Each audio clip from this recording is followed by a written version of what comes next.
ప్రసాదం అంటేనే పరమ పవిత్రంగా స్వీకరించేది.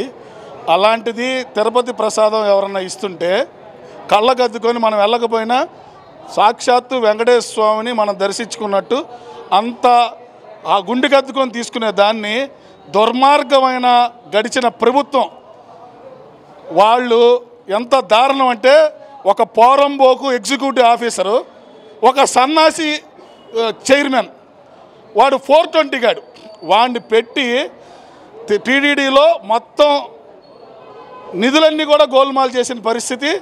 ప్రసాదాలే కాదు, అన్ని రకాలుగా తిరుమలని నాశనం చేసిన ఘనత గత ప్రభుత్వాన్ని.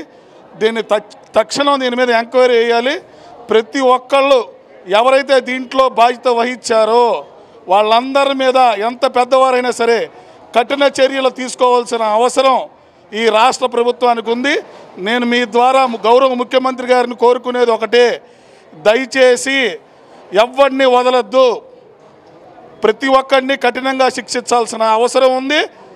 అలాగే కొన్ని కుక్కలు గడిచిన ప్రభుత్వంలో అనుభవించి ప్రజల్ని రాచి రంపాలు పెట్టిన కొన్ని కుక్కలు జులుం విలిచేసి తోక ఆడిస్తున్నాయి.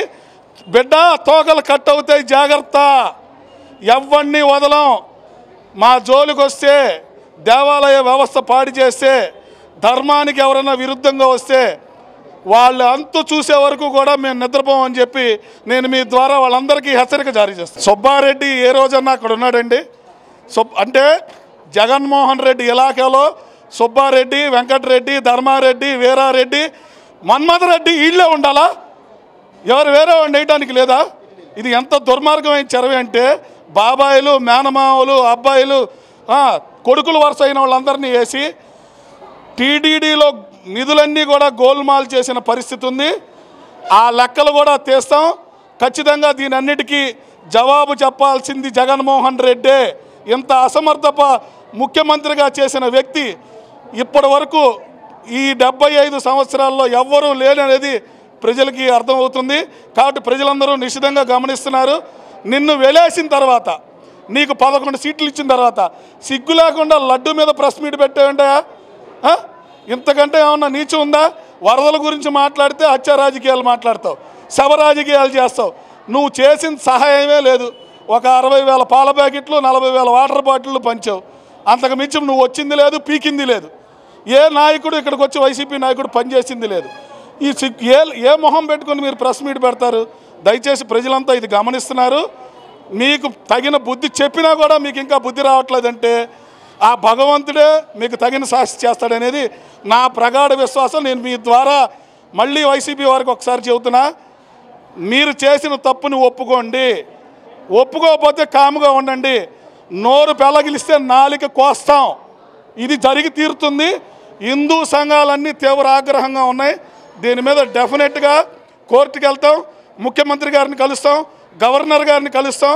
ఎవరైతే ఈ రకమైన చర్యలకు పాల్పడ్డారో వాళ్ళందరూ కూడా టీడీడీ నుంచి వెలేసే వరకు మేము ఉధృతంగా ఉద్యమం చేస్తామని మీ ద్వారా తెలియజేస్తాం. డెఫినెట్గా దాని మీద రాష్ట్ర ప్రభుత్వం ఏ నిర్ణయం అయితే తీసుకుంటుందో ఆ నిర్ణయం తీసుకుంటారు. అది కోర్టు పరిధిలోకి వచ్చిందా ఖచ్చితంగా కోర్టు న్యాయం చేకూరుస్తుందనేది మాకు విపరీతమైన నమ్మకం ఉంది. కోర్టు మీద విశ్వాసం ఉంది. కాబట్టి మేము ప్రభుత్వాన్ని కోరేది ఏంటంటే జ్యుడిషియల్ ఎంక్వైరీ అయ్యండి. గడిచిన అధికారులు ఎవరైతే పనిచేశారో, అవినీతి పరులు ఎవరైతే ఉన్నారో, త్రిమింగళాలు ఎవరైతే ఉన్నాయో, కొడుకు చచ్చిపోయిన 9వ రోజు వచ్చి టీడీడీ ఛానల్లో గరుడ పురాణం చదివించిన ధర్మారెడ్డి లాంటి నీచులు ఉన్నారో వీళ్ళందరికీ కూడా తగిన శాస్తి చేయాలని చెప్పి నేను మీ ద్వారా రాష్ట్ర ప్రభుత్వాన్ని కోరుతున్నా.